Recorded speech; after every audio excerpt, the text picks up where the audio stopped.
Hi there. I'm so excited to welcome you to the Arthritis Life podcast, where we share arthritis life stories and tips for thriving with autoimmune arthritis. My name is Cheryl Crow, and I am passionate about helping people navigate real life with arthritis beyond joint pain.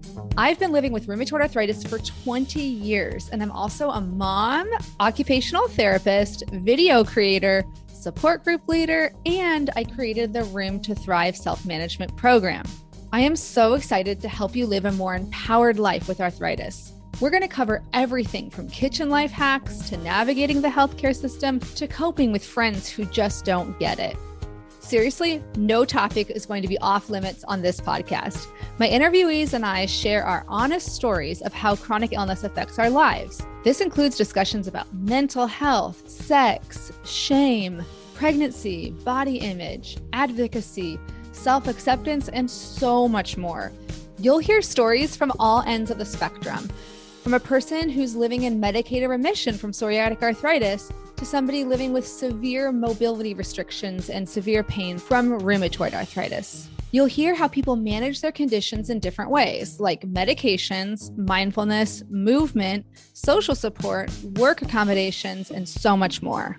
You'll also hear from rheumatology experts who just get it. We'll dive deep into the science behind chronic pain and what's the latest evidence for lifestyle changes that can help you thrive with arthritis, including exercise, sleep, nutrition, stress reduction, and more. This is your chance to sit down and chat with a friend who's been there. Ready to figure out how to manage your arthritis life? Let's get started.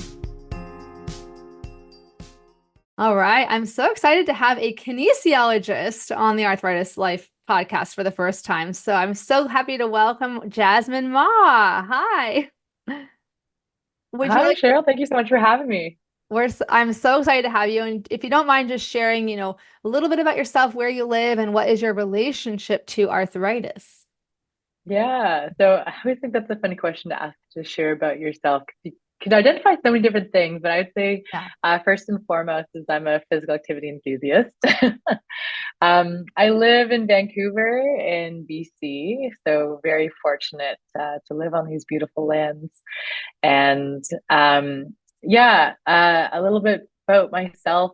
I am a kinesiologist by trade, but my primary job is I'm a faculty member in the School of Kinesiology, and I mostly teach in the areas of exercise and disability.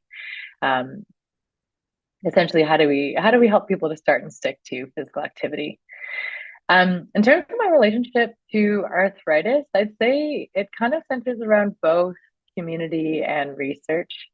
So some very important people in my life have arthritis. My dad has gout and my mom has knee osteoarthritis. And over the years, I've developed really close and really important relationships to me through Arthritis Research Canada's Arthritis Patient Advisory Board.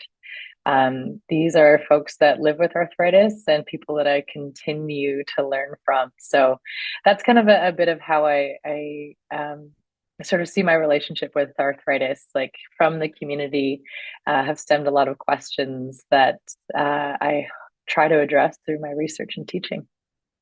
That's so phenomenal. And I the reason I heard about you in the first place was actually through Eileen Davidson, who's a very active, patient advocate, and she's been on the podcast more than once. So the people who've been listening for a while might know her.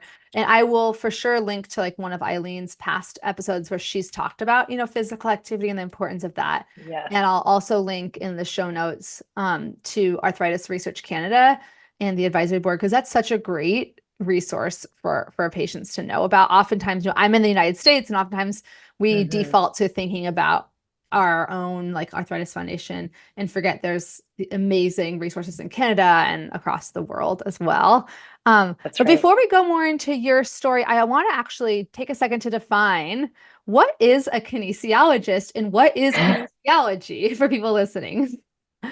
That is a great question. I'm so glad you asked, Cheryl. And I'd say that this definition, like most health professions, our scope is constantly evolving, but ours in particular, because we are a newer profession, does continue to evolve. So if you were to ask me, the kinesiology is the study of human movement, and a kinesiologist I sort of help to distinguish between, say, for example, your physical therapist and a personal trainer.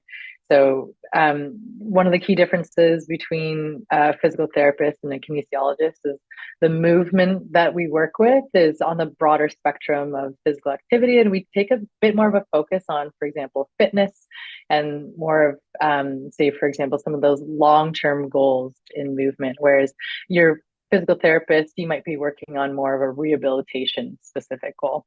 That's not to say that kins can't work together with physiotherapists or on a rehabilitation goal, but I do like to make a little bit of that distinction in that we are focused on, sort of that fitness, performance, and sort of your integration into everyday movement as well.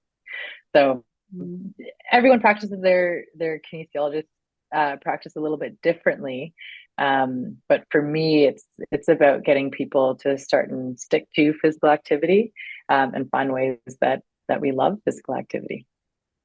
Absolutely. Yes. And I honestly didn't know what kinesiology was until I had already started my master's in occupational therapy, and all the students when they're Yeah. introducing themselves said, I majored in kinesiology. I went to a very liberal arts undergraduate program. So I was like, there was nothing like practical in my program, in my school. You know what I mean? Nothing was, it was Right. all like, anyway, I went to an amazing college, but it just wasn't about preparing you for like a specific career. So Mhm. I was like, oh, what is kinesiology? Is it a science of movement or the study of movement? And it's so fascinating. Yeah, because like you said, you can apply it in so many different ways. And when you have arthritis, it's a deterrent fundamentally to movement initially, because I Yeah. think most people at a base, at your gut level, think if I'm in pain, I shouldn't move.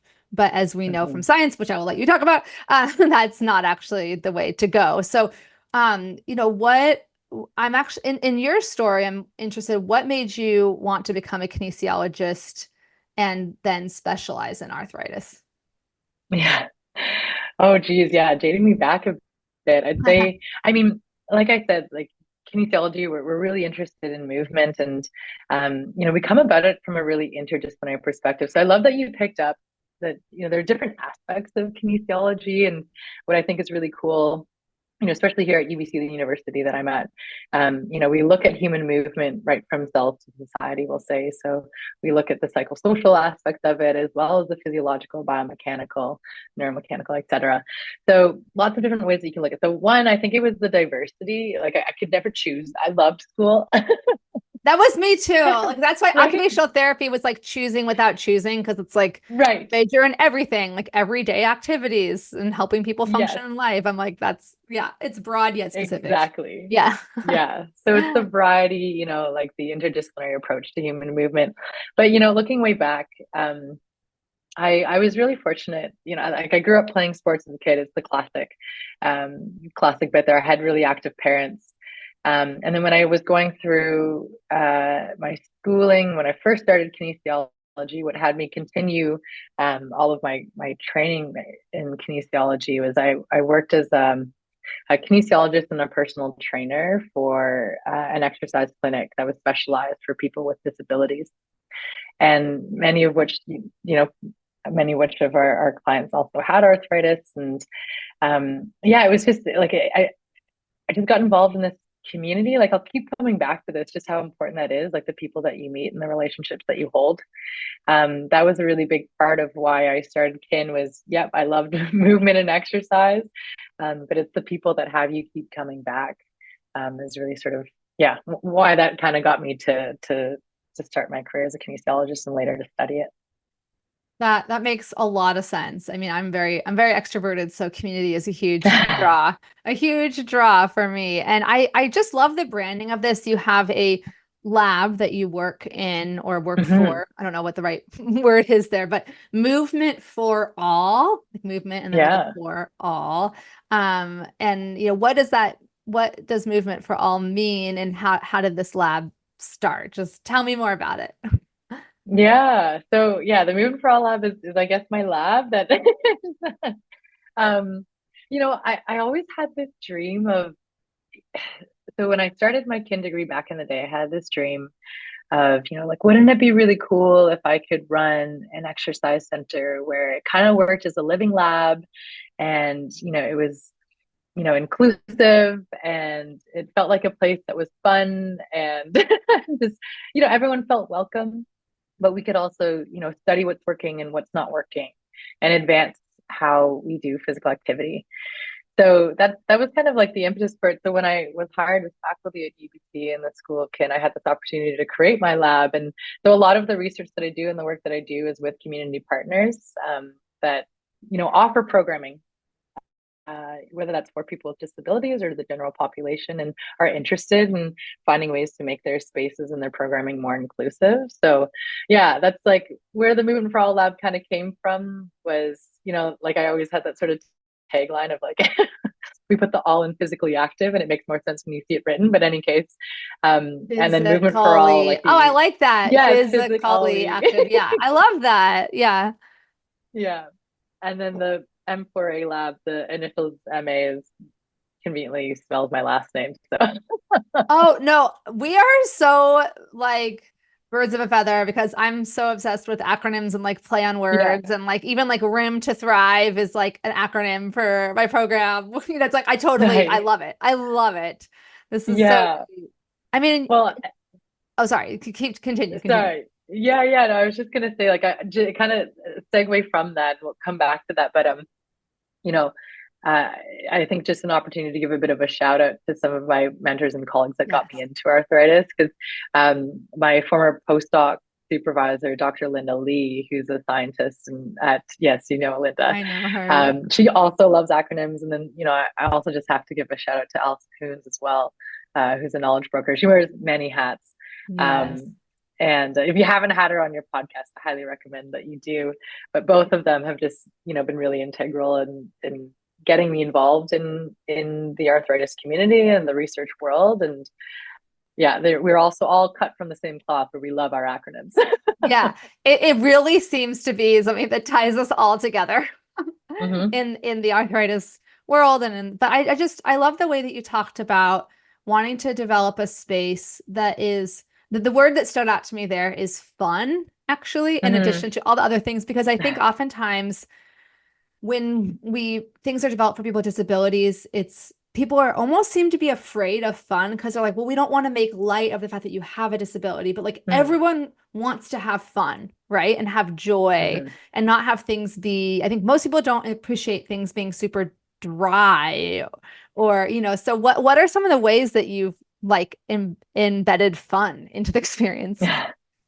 Yeah, absolutely. So I think part of it is, I work a lot with students. So, a big part of my role is in teaching. And, I remember, like, it was kind of funny. I was thinking of this as sort of like my TSN turning point of my professional career. Yeah. Yeah, I love it.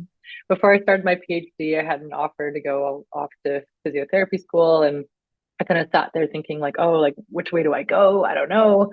And, I think a big thing for me was, being in academia and teaching, and doing research. Like, you can have so much impact, beyond you yourself as at least for myself, as what I could do as a singular practitioner. And I'm not saying that those who work in practice aren't making impacts, beyond their own practice. But for me and my skill set, teaching and sort of going public, with addressing some of these questions, was a big thing for me. So that's all to say is that I guess one of the ways that we try to make this fun is when I teach students, how to do physical activity counseling, how to prescribe exercise. Like, we come at it from the lens of, hey, yeah, at the end of the day, like, we want people to move more, but if we want people to move, we have to do it in a way that taps into intrinsic motivations. Like, you're doing it for yourself because it's something that you enjoy, right? So that's one thing. And then on the other side of things, I still here and there lead group exercise classes online, and we try to do fun things of getting people involved in the class and being silly, and incorporating dance battles into what we do. Like, that's just kind of my style. I'm a little bit of like, wear the scrunchie and put Yeah. your hair up and have a good time. No, I love that. I think that that's beautiful, and that's in my experience, it resonates too that when people when physical activity is fun, people are more like or just intrinsically enjoyable for whatever reason, whether it's from the music, whether it's Yeah. the community, whether it's the physical feeling you get, like the endorphin rush. People are obviously going to be more likely to stick with it. Um, Yeah. so I think this is, yeah, and I love your explanation of, being able to have a broader impact. I mean, people ask me sometimes, why do you have like a clinic where you see people with arthritis? And I don't Mhm. at this time for the exact same reason that you said, like if I can only see like, 8 Yeah, patients a day as an occupational therapist versus being able to help big larger groups and more people using like totally. the various platforms I'm on. But I would love to delve a little bit more into rheumatoid arthritis, because there's Yeah. so many, and so for those listening, if I didn't already say this, I have rheumatoid arthritis. If this is your first episode, I have been talking about this for like 130 something episodes. But yeah, so I'm 42 and I've had rheumatoid arthritis since 2003, so for 21 years. So, um, and just a quick background for just really, really quick that I was very, very physically fit, very physically active. And I experienced what I didn't even know until 10 years later, because no one explained it to me, was severe rheumatoid cachexia Yeah. before being diagnosed. So I lost like 20 pounds of muscle from like an 135 or 130-pound frame right before my Yeah. diagnosis. My body was just so off and I felt awful. But anyway, and then so rheumatoid arthritis activity uncontrolled can directly lead to muscle wasting. That's one of the reasons strength training is important. That's What right. are some of the other reasons? That's just from my personal experience, like watching Yeah. my body dwindle. I was like, do I have muscle cancer? Like, what is happening? Because I didn't have an RI diagnosis yet. And I only had Yeah. one joint that hurt. That was the part that delayed my diagnosis. Anyway, I had an atypical Hmm. presentation initially, and that I did only Hmm. perceived. I wish I could go back in time and see because I had such a high pain tolerance Yeah. from being an athlete, but I only perceived one joint that was hurting, my sprained finger. Right. So Yeah. I was Yeah. going down different routes. But why? So in general, that was my atypical experience. For the typical person with rheumatoid arthritis, why is strength training specifically important? Yeah. Well, yeah, first off, Charlotte, thanks for sharing your experiences as well and for asking this question too, because it's an important question.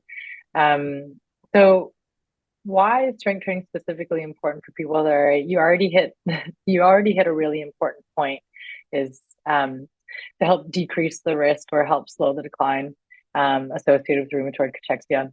Another thing that's kind of similarly related but slightly different is sarcopenia, another kind of similar fancy term to say that we oftentimes see a decline in muscle mass, especially as we age, and that's not atypical. But where it does become atypical is when we see a more rapid decline, and it gets to the point where that decline in how much muscle you have and how well it works um, gets you to the point that you're not able to maintain independence, and that's the really scary part. So, the to put some numbers to it, people with RA actually have the are most are of the chronic conditions most likely to develop sarcopenia. And in fact, 16 times more likely to develop sarcopenia than those without RA. So that's, a scary I fact didn't to know. know. I know. I knew we Yeah. were more likely. I didn't know it was that much more likely. Wow. Okay. Hmm.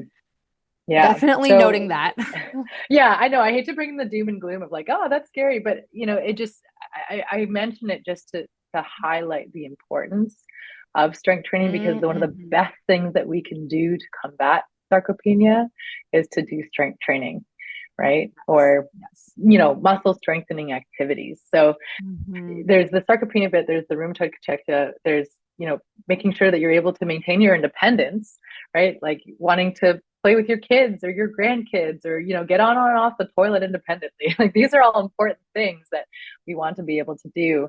And the other thing that I'll highlight, so these are some of the stuff that's relevant to rheumatoid arthritis, but it also extends to for those that don't have arthritis, is for the longest time, you might have, I don't know if you've heard, Cheryl, like if someone say, there's the physical activity guidelines where you're meant to get 150 minutes of moderate to vigorous Yes. physical activity week. So that's great. Like people talk about the 150 all the time, and a lot of the promotional stuff is for what's called like your aerobic activity. So that would be sort of those continuous movements that get your heart rate up. You might, start to breathe heavier, get into a bit of a huff and puff, and what people typically associate with improving your what's called your cardiorespiratory fitness, but your ability to keep going for a long period of time without stopping. I'm not saying that that's not important, but it's not the stuff that keeps you strong. So the strength training stuff is the other side of the guidelines that we don't often talk about, and it's equally important. And in disease prevention, like much of the aerobic activity is, like walking, running, cycling, wheeling, etc. But strength training is uniquely important for helping to prevent things like sarcopenia, making sure that you stay strong, help to reduce the risk of falls. Like these are all really things that are quite unique to strength training.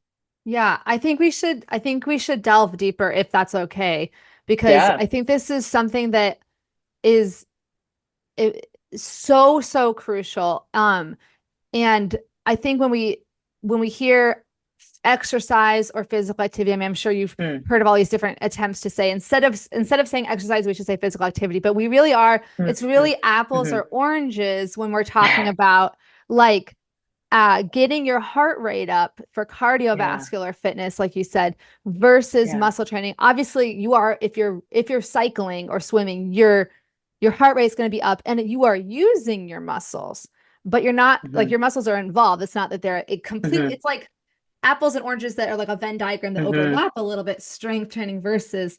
So how do you explain that to, I mean, you just explained it really well here, but I'm just like trying to figure out how to like put a giant exclamation point on this. Like one of the things I remember in my training, maybe this is like a half memory, so please tell me if I'm incorrect.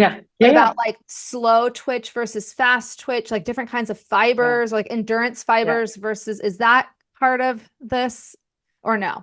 Yeah, like I think we can get into some of that stuff about the different fiber typing, but I think like from a pragmatic, like just from like a useful perspective, you're getting into something that's really important, Cheryl, is that like this Venn diagram concept.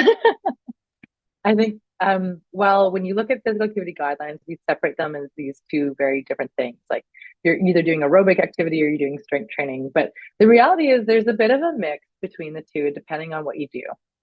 So the way I like to see aerobic activity and strength training activity is sort of on a continuum. And I think like the continuum middle ground is where we have a lot of exciting questions and a lot to learn more about. Because if, I talked a bit about aerobic activity, like strength training is where you are moving against resistance. It could be using body weight, it could be using free weights, it could be using machines, bands, whatever that is. But the point is that you're moving against resistance. Now, there's kind of some in-betweens here where, well, we haven't studied it quite as well. You could take something like hiking.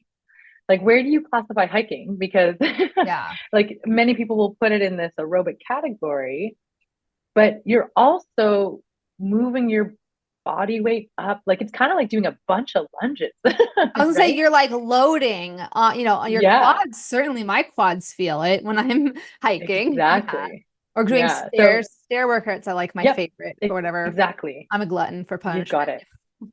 Yeah. So, I know we're going to get into some myth busting later, and we can talk about that later. But, how we build muscle, like I think there's a lot more flexibility to how we build muscle than what we had traditionally perceived. And I think the more we get to understand about some of these like hybrid activities like hiking or certain sports, like maybe things like kayaking, boxing, like I think we can build strength and endurance through these activities all in one. But if we are looking at, kind of the traditional sense, it's oftentimes what people perceive as, what you do in the gym with weights.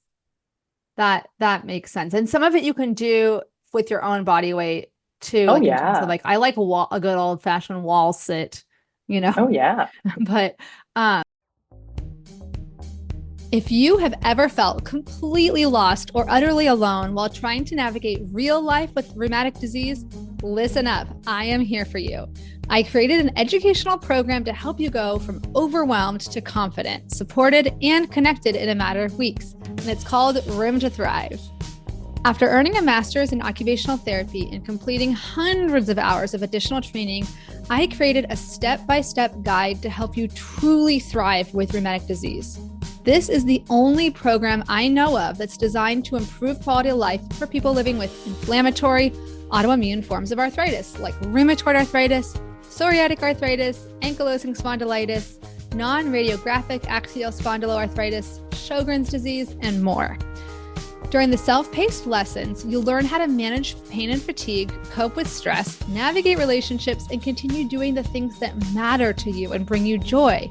The goal is really to help you improve your quality of life and learn how to thrive with your rheumatic disease right now, rather than waiting for a distant day when it might be cured or healed.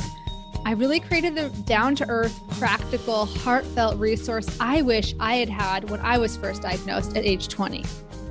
If you want even more in-depth support, you can join the 12-week Room to Thrive virtual support group, where you'll be surrounded by people who actually get what you're going through, people who will provide the encouragement, validation, and support that you deserve. Each group is expertly moderated, so you don't have to worry about the kind of misinformation that spreads like wildfire in the free-for-all social media groups. If you're on the fence, don't just take my word for it. Here's what Katie had to say in March 2023. I was lost and overwhelmed with my RA diagnosis. It felt overwhelming to know what to read, what to do, how to spend my energy trying to research on the internet. Room to Thrive did that for me. It's been like getting a crash course in my diagnosis along with a community who gets it. To see all the details, including the dates for the next support groups, go to the link in the show notes or bit.ly/thrive room with a capital T and capital R. You can also just email me anytime at info@myarthritislife.net. And don't delay if you're interested, because each group is capped at 16 people or less in order to make a small, intimate group atmosphere. Thanks so much for your time, and I can't wait to get started with the next groups. And I can't wait for those of you who are interested in the self-paced option to go ahead and join that at any time. Bye-bye for now. And yeah, so, what are some of the best resources? This is like a leading question because you have some amazing resources for people. What I hear a lot, because my specialty or my heart is really goes out to people either newly diagnosed or who just feel like they have literally no understanding because they've been left all alone to try to figure out how to live with this condition, which is sadly too many people. But people who want to get started, they're like, okay, everyone tells me I need to exercise. Like, where do I go? Yeah. Absolutely. There's a jillion websites out there. There are, yeah, absolutely. And there are a lot of really great things. And I'm just going to put a quick plug for Eileen again, because, like I said, I've learned so much from Eileen Davidson and her work. You can follow her on Chronic Eileen. I think you mentioned that you'll link to that, but, she's been a big source of inspiration and has helped us so much in developing a lot of the resources that we have. So there's certainly, linking in through the lived experience perspective. That is like step one, I think, and part of the process. But thank you also for, giving us the plug to talk a little bit about what our lab does as well. So we've put together what's called the Start Toolkit, which, coming back to the acronyms, we love them all. It's short for improving strength training and tailoring in rheumatoid arthritis. So this toolkit we've been working on for, the past 6 years. And what it really is, it's a compilation of the evidence-based guidelines for how to do strength training with rheumatoid arthritis, especially as you're starting out. So what it sort of looks like is, as a starting place, it's a suite of different resources, but one of the key resources is this complimentary practitioner and patient guide. So it could be that maybe you've got your rheumatologist or a physiotherapist or kinesiologist, and they want to learn more about how to work with a client or a patient with rheumatoid arthritis and how to get them started with strength training. So it's got some key resources on how to do that. But likewise, it's a two-way street in these conversations. They really need to be co-developed in how we come to developing a strength training program. Right? Because it's not the practitioner that has to do the program. It's, it's you yourself as the individual. Like you have to do the hard work and the heavy lifting, pun intended. So, there's also a patient guide that helps to guide you through some of those key questions that would help your practitioner get to know you better and to best work with you to prescribe a program of strength training. Because I don't know about you, like, I have this experience all the time where you go to the doctor and you're like, I have all these important questions. I have all these things that I want to say. You get there and you panic and you tell them none of the things that you wanted to tell them, or you downplay all the things that you wanted to share, what have you. It's right? the second one for me. I downplay it. Right? Yeah.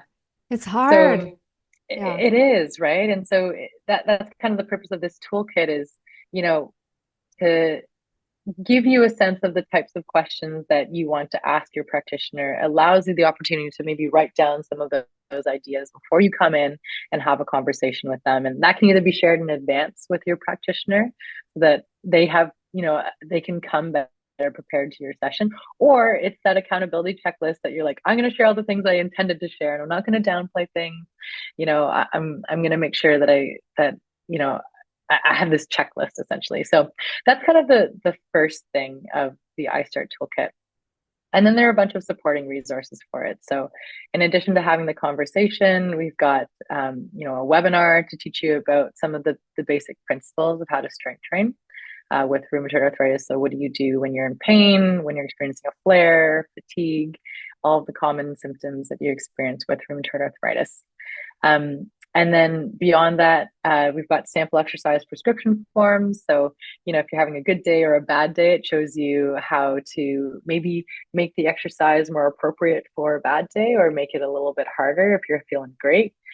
And then we've also got what I love, actually, one of my favorite things is we've got a series of exercise videos, and they feature both individuals living with and without rheumatoid arthritis. So we can see movements look a little bit different for everyone, and that's okay. That's sometimes I think is something to be celebrated. That does, gives a little bit of an overview of what those resources are. Well, and I'm seeing a common thread I just interviewed or published an episode with Dr. Liana Frankel, who's a rheumatologist, who's currently head of the Rheumatology Research Foundation, but she did a lot of research on shared decision making, which I'm sure you've heard about, which is the best practice in rheumatology, where you actually, it's for me as an occupational therapist, it was so weird to think that this was why do we have to even say this? Shouldn't this be what everyone's doing? But I guess we have to make it very explicit that you actually talk to your patient about what's important to them, ask them what is actually doable, meaningful, valuable in their life. And I think this is such a beautiful example of that, right? You have these conversations, this guideline, and it's like a PDF, just if you're trying to visualize what we're talking about. There's a PDF guideline for getting started. And then there's this really rich history that my brain just autofilled that phrase, rich resource of videos. And the second thing that this reminded me of from the Dr. Liana episode is that there's a lot of videos online. You could see videos from patients doing exercises if you just Google on YouTube. But what's lacking in the Wild West sometimes of Google and the internet is the curation by an expert voice, just to help you contextualize what you're seeing. So the fact that these are all curated videos by you and your team and other academia people and other that really helps you, gives you that trust in that resource. So totally, little plug. No, I appreciate you pointing that out, Cheryl. And just to give credit, we have, while I get to be the the talking head here, we have a whole team that help to develop these resources. Folks that are coming in as practitioners, people with lived experience, as well as researchers. And it takes a village to make these things and to do it right. And we're constantly iterating.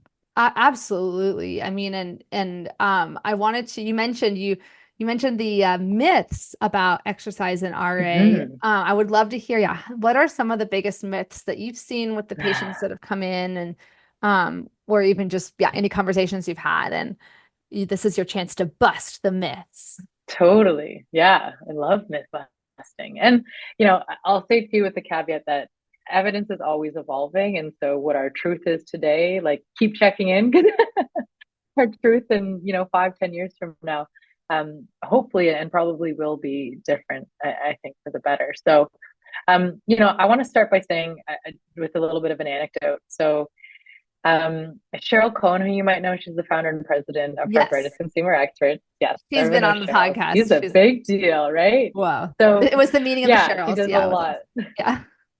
Yeah. So, she's a former national team volleyball player. I don't know if she told you about that. Yeah. Yeah, she did, but And, I forgot. Yeah. yeah. So she was telling me about, when she was first diagnosed with rheumatoid arthritis, that her practitioner had told her not to exercise. So you can imagine for a national level athlete being told not to exercise, like, whoa. And Cheryl, like she was like, nah, I'm doing it anyways. And I still say to this day it was one of the best things that she did for herself. So, the first myth is, and I think we've moved past this, but sometimes we do still have some old guard here and there, is that yes, movement is for everyone. It's just about finding the right ways to move. So, you know, I'll give you one example there. When you're experiencing a flare, like that's tough, right? And there's other factors there, like the fatigue, the pain, that can make it really hard to move. But movement is still really important. Like motion is lotion. So we oftentimes, when you have sometimes I know it's multiple joints, it can be your whole body, but if you can, right, move the affected joint through available, tolerable range of motion, and or focus on the areas that are less affected and decrease your intensity. So it could just mean, maybe it means, getting up to go for a little bit of a walk or a wheel. Just something is better than nothing, I think, is like my first sort of myth, is that like we don't have to do everything at a high intensity, and it doesn't have to be in these big chunks of 10 minutes or more. Like something is always better than nothing. That's the first thing. I love that. Yeah. The second one is that you already hit on it. You don't need fancy gym equipment. So we don't need a fancy gym membership. You don't need, your special clothes in a special place to do strength training per se.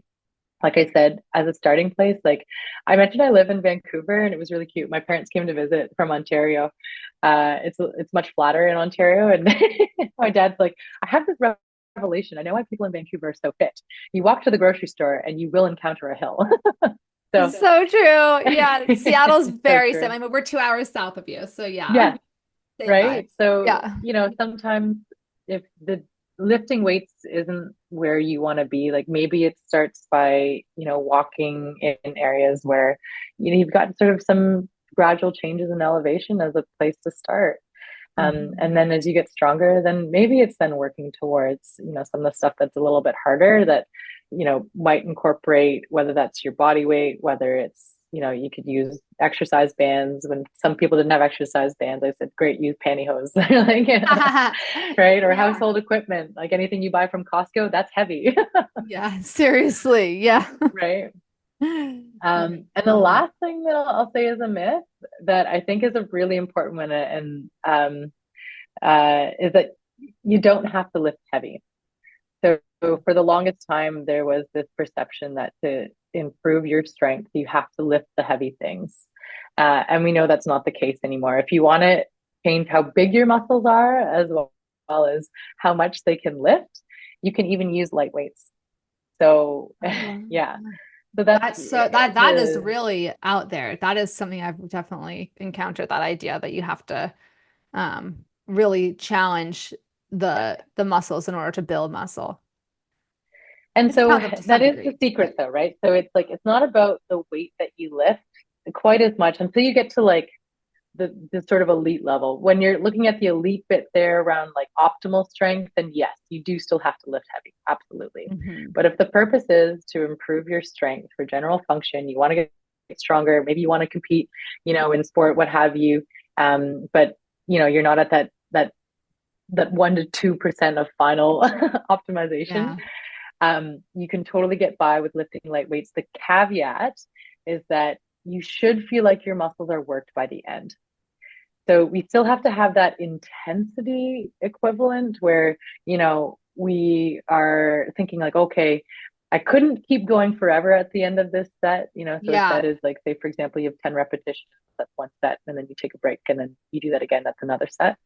But at the end of the set, you think, okay, I might have, 3 repetitions left in the tank or, but you're not thinking, well, I could just keep doing this all day.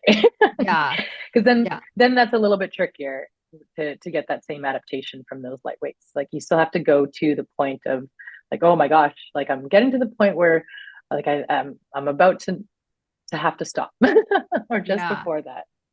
Yeah. And I think, can I add one myth that will introduce a new topic of fatigue? Yeah.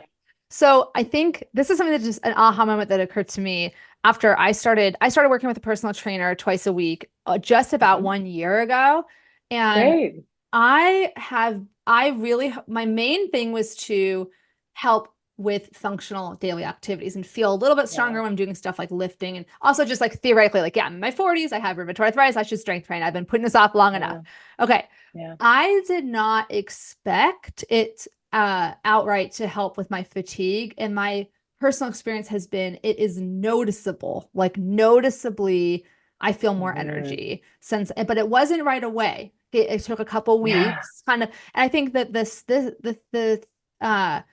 the spoon theory, which many patients resonate with, and I understand it's become part of a community. We're spoonies. We love each other. It's a theory that you use spoons as metaphors for energy units, and you go throughout, you only have so many to go through your day. And, you take a shower, you use a spoon. The problem with the myth about that, right, is that you can only do things that use spoons and you can't do things that gain use a spoon. For me, it feels like when I strength train, particularly in addition to doing cardio, I actually gain energy. Have you seen that with any other patients? Absolutely. Yeah. Okay. We hear that certainly, from a lot of stories that we hear from our clients and the patient partners that we work with, is that movement adds to your day. Like it gives you some of that fuel. And I think part of it, there's the physical aspect of movement that I think adds to your spoons, but I think there's also, for some people, there's a social component to it, right? A lot of people will organize their movement or their physical activity with other people, and for some of us that really fills our cup. So I think it's very multifactorial, and as to why it can add a spoon or spoons to your day.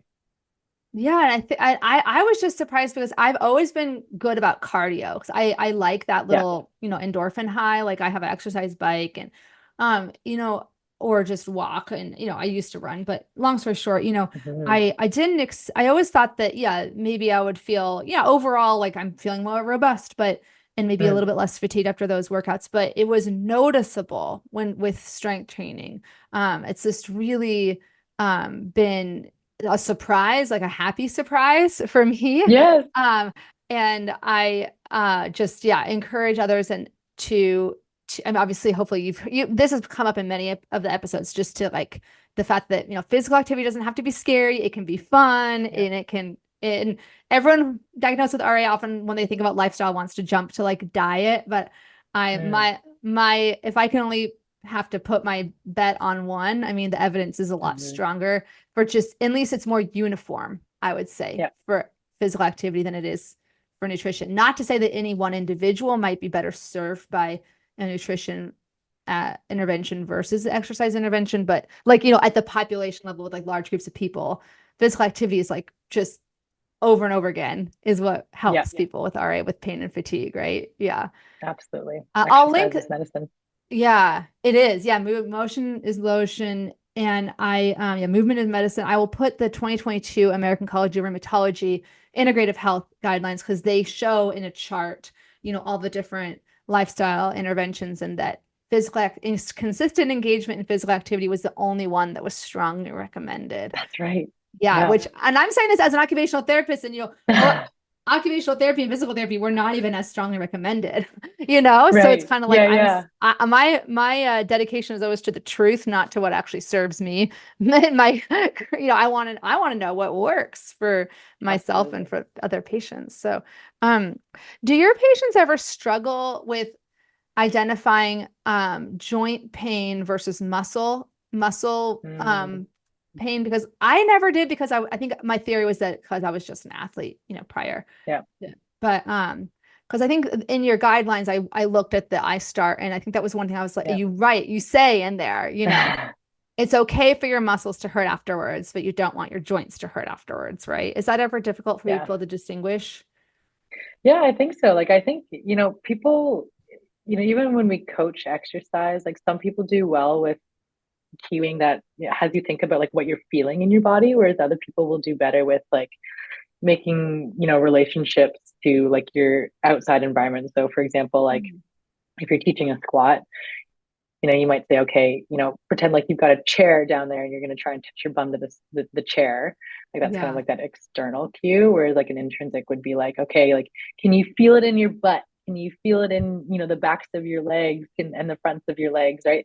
Like all those, even just in how we coach and how people resonate with a cue, it's different from person to person. So likewise, being able to pick up on where they're feeling pain or where they're feeling their body being worked is different from person to person. So part of the challenge with that, and why we address that question in our guidelines, is we have what's called DOMS, or delayed onset muscle soreness, which, if you haven't worked a muscle in a while and you put in work with it and you're like, maybe it's the next day or 2 days later and you're like, oh my gosh, everything hurts, this particular, so it can be scary, right? Because sometimes pain is both a good, like in some ways, pain is there for a reason, because it tells us sometimes like when we've done too much.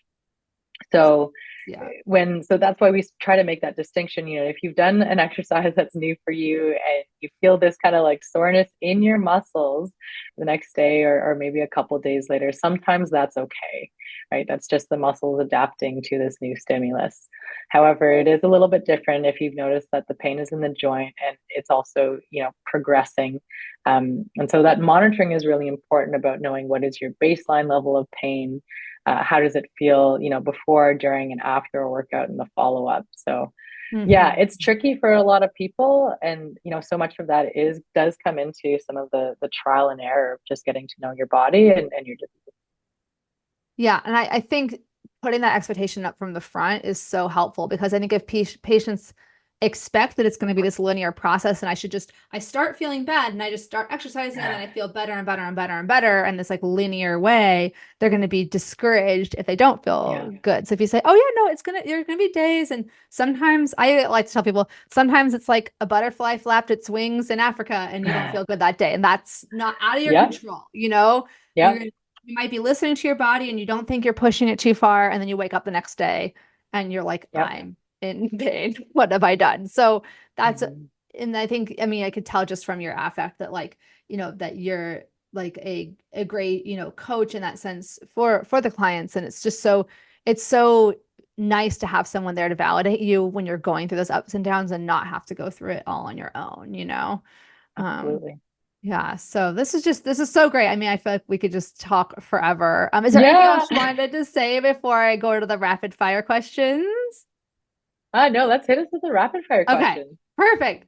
What are some of your best words of wisdom for newly diagnosed patients with rheumatoid arthritis? Hmm. Yeah, I think first things first is to be kind to yourself.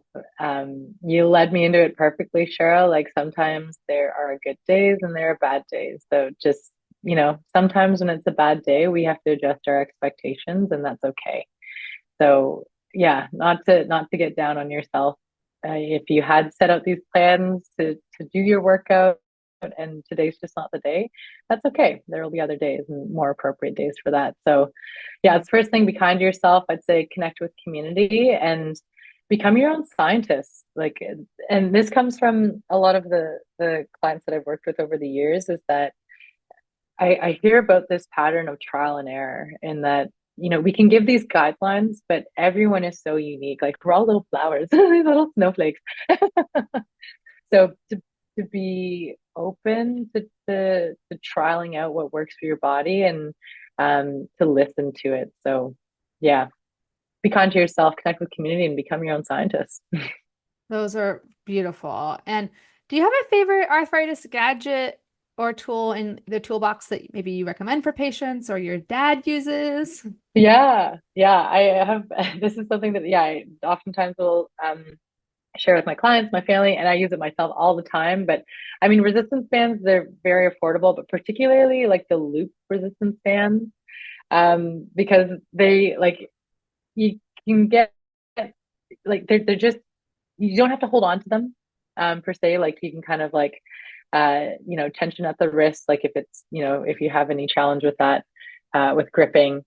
You can wrap it around your legs and do clamshells. Like hips are oftentimes a tricky joint with arthritis.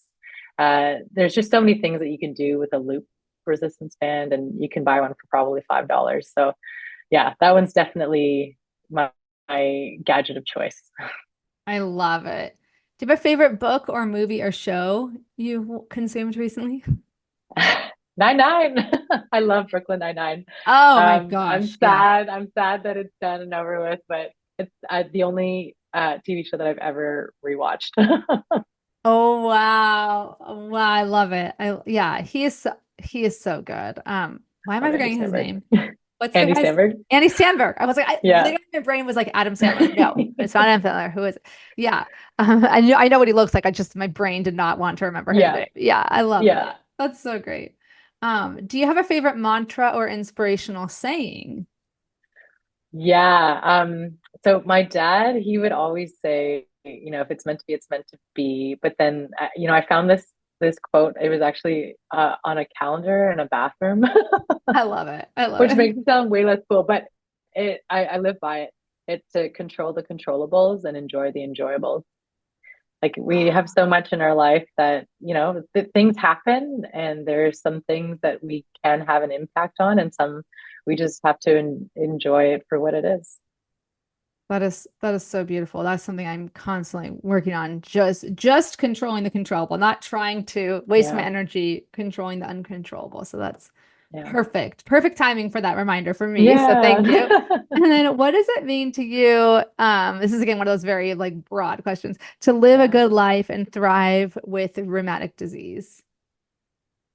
Yeah, I mean, if I'm going to come at it from the kinesiologist perspective, like I do oftentimes refer to the 24-hour movement guidelines, where it's about not only getting your exercise, but your everyday active, making sure you're getting appropriate sleep and decreasing the amount of time that we spend sedentary.